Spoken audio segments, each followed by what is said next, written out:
Officer Rana, কারা ওরা? জানি না স্যার, আপনার কাছ থেকে বিদায় নিয়ে বাসায় যাচ্ছিলাম, হঠাৎ ওরা আক্রমণ করে বসলো। আপনি না এলে ওরা আমাকে... তোমাকে ওরা আক্রমণ করলো? কিন্তু কেন? জানি না স্যার, শুধু বলল আমাকে মেরে আপনাকে বোঝাতে চায় ওদের পেছনে লাগা কত ভয়ঙ্কর। ওরা যত ভয়ঙ্করী হোক, আমি তাদের চাইতে আরো বেশি ভয়ঙ্কর। ওদের কাউকে আমি বাঁচতে দেব না। এক এক করে ধরে 1400-কে ঢুকাবই। It's my promise. এখন চলো, আমার বাসায় চলো। আজ আমার ছোট বোন পুতুলের জন্মদিন। কিন্তু স্যার, এই অবস্থায়... নো প্রবলেম, চলো। চলুন। অনেক রাত হয়ে গেছে, আমরা এখন চলি। ঠিক আছে, চলো।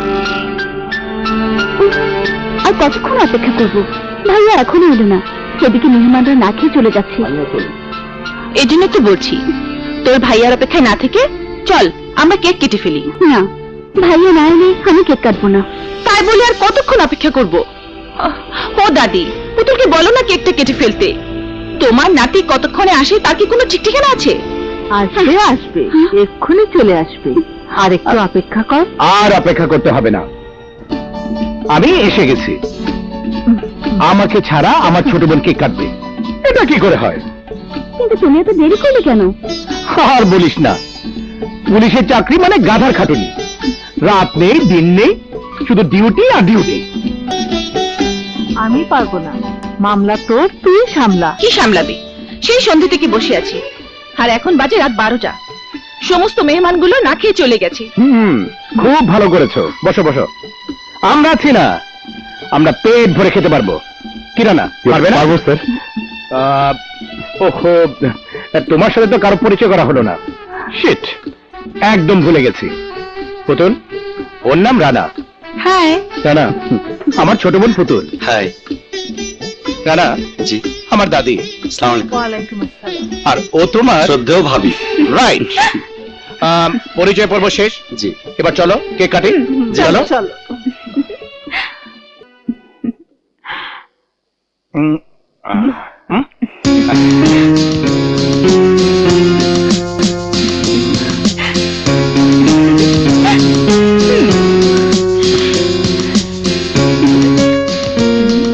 Happy birthday to you. Happy birthday to you. Happy birthday to you. খাক।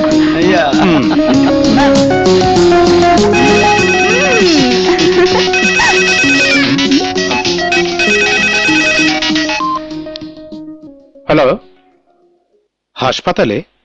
ঠিক আছে, আমি এক্ষুনি আসছি। স্যার,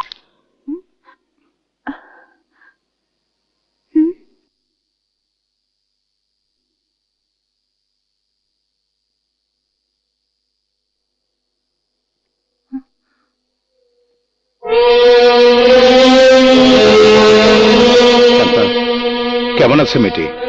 এখন একটু ভালো, আধা ঘন্টা আগে জ্ঞান ফিরে এসেছে।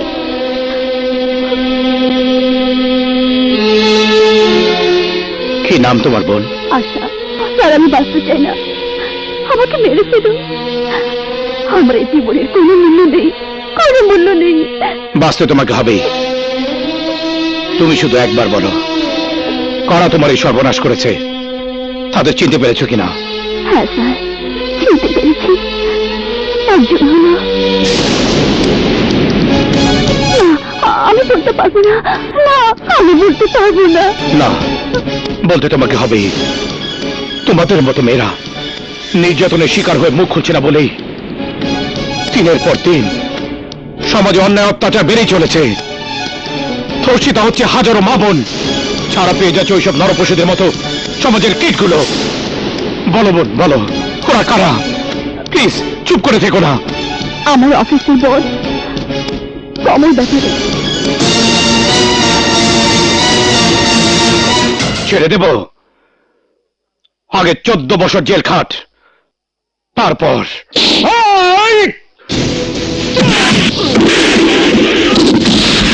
দেশটা তোর বাপের, যা খুশি তাই করে বেড়াবি? বল, কারা শ্রমিক নেতা কামাল আর তার স্ত্রীকে খুন করেছে? কেন মেয়েটা সর্বনাশ করেছিস?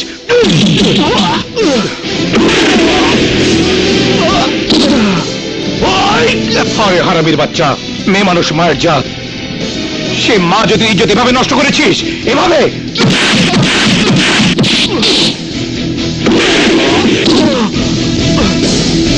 এই অফিসার, আমার বাবা জানতে পারলে তো চাকরি যাবে, মনে রাখিস। কি ব্লাডি হেল! চাকরি যাবে, চাকরি চাকরি চাকরি আমি তোর বাপের কথাই করি, তোর বাপের কথায়।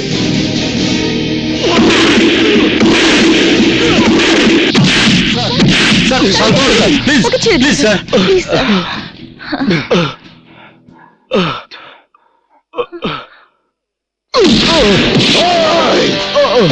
আমার শালির ছেলে আমার ছেলেকে পুলিশে ধরে নিয়ে গেছে, আর এই খবর আমাকে শোনাতে এসেছিস? আমাকে বল, কি কেসে আমার ছেলেকে ধরে নিয়ে গেছে? বল। বস, রেপ কেস। Rape case? এটা একটা কেস হলো? আরে বয়সের ছেলেরা রেপ করবে না তো আমি করব? না। এই জলদি আমার গাড়ি বের করতে বল, যা। ওই অফিসার বহুত বেড়ে গেছে।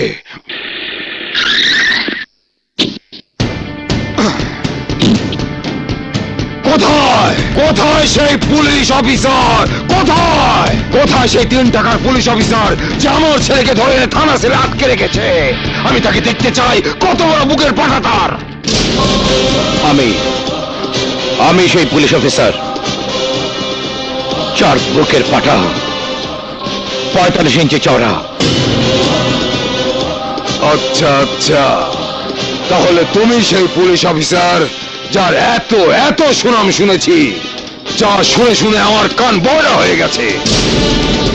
এই, আমার ছেলেকে ধরে এনেছো কেন? আপনার ছেলে একটি মেয়েকে রেপ করেছে।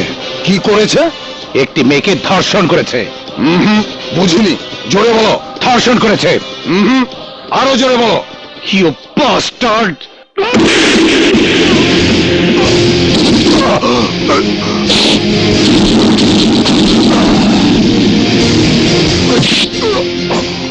এটা নাট্যশালা নয় যে এখানে নাটকের মহড়া দেবে।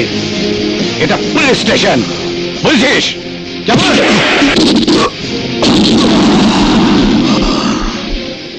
ওই অফিসার, কাজটা তুই ভালো করিসনি। তোকে আমি কি করবে? বড় জোর ট্রান্সফার, আর এই ট্রান্সফারের ভয়ে আগুন করে না। শুনে যা, আমার চাকরির বয়স 9 বছর। এ পর্যন্ত ট্রান্সফার হয়েছি 18 বার। নতুন যে এলাকায় গেছি, সেই এলাকায় তোদের মতো খুনি সন্ত্রাসীদের ধরে মাথা মুড়িয়ে দিয়ে আবার অন্য এলাকায় পোস্টিং হয়েছি। সময় থাকতে বেরিয়ে যা, না হলে বাপ বেটা দুটাকে ঘড়ি ধরে 2 ঘন্টা পেটাবো, যাতে বেরিয়ে যাবার রাস্তা খুঁজে না পাস। Get out! আউট! যাচ্ছি, তবে আমি মনে রাখবো অফিসার, আমি মনে রাখবো। দাদি, ও দাদি, পুতুল, আরে তোমরা কোথায়? দেখো তোমাদের জন্য কি এনেছি। কি রে, আমি ভুল দেখছি না তো? তুই এ সময় বাসায়? ডিউটি নেই তোর? আছে দাদি, আছে, তবে এখন না, রাতে। রাতে? হ্যাঁ। কোনো সমস্যা? না, তুমি ডিউটি করো, কোনো সমস্যা নেই। তুই সারাদিন বাইরে থাকিস, এই বেচারে একা একা ঘরে। রাতও যদি তুই বাইরে থাকিস, তাহলে ও যাবে কোথায়, বুঝিস না? কি করব দাদি, পুলিশের চাকরি দিন আর রাত আছে। যাক, সে ব্যবস্থা পরে হবে। কিন্তু তোমাদের দেখছি, পুতুল কোথায়? ডাক্তারের কাছে গেছে। ডাক্তারের কাছে গেছে কেন? কি যেন বললো, ওর শরীর খারাপ তাই। তো তুমি সাথে গেলেই তো পারতে, ওর ডাক্তার দেখানো হতো, তোমার একটু ঘোরা হতো। যেতে তো চেয়েছিলাম, কিন্তু ওই তো আমাকে সঙ্গে নিতে চাইলো না। বলো কি, নিতে চাইনি? আল্লাহ জানে কি হয়েছে। না জানি কোন ডাক্তারের কাছে গেছে। আমি কিন্তু ভাইয়াকে সব বলে দেব। তোমার যা ইচ্ছে তাই করতে পারো, এখন আমার যা ইচ্ছে আমি তাই করবো। আরে এই